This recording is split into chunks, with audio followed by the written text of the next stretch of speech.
শুভ দুপুর বন্ধুরা, আজকে রান্না করব কুঁদলি ভাজা আর তেঁতুল ফুলের টক। তার জন্য নিয়ে নিয়েছি আলু, বেগুন আর লটিয়া শাক।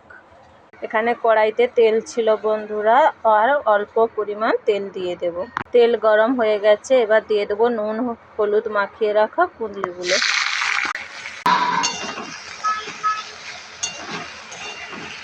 ঢাকনা খুলে দিয়ে বন্ধুরা ভালো করে আবার নেড়ে নেব একবার।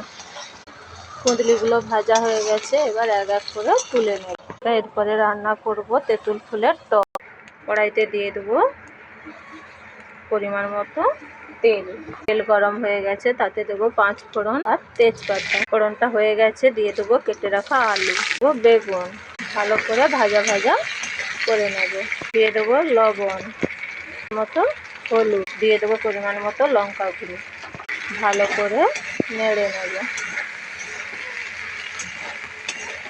2 মিনিট ঢাকনা দিয়ে দেব। গ্যাসটাকে লো মিডিয়ামে করে দেখুন বন্ধুরা, ভাজা ভাজা হয়ে গেছে। এবার দিয়ে দেবো কেটে ধুয়ে রাখা লটে শাকগুলো। ভালো করে নেড়ে নেব বন্ধুরা। আবার 2 মিনিট লো মিডিয়ামে ঢাকনা দিয়ে রেখে দেবো। দেখুন আলুগুলো কত সুন্দর সিদ্ধ হয়ে গেছে। বেগুনগুলো এর ওপরে দিয়ে দেব তেঁতুল গাছের ফুল। দেখুন এই যে নরম নরম ফুল হয়, ফুলগুলো আপনারা চাইলে পাতাও দিতে পারেন। ভালো করে আবার নেড়ে নেব। এতে কোনো রকম জল ব্যবহার করব না।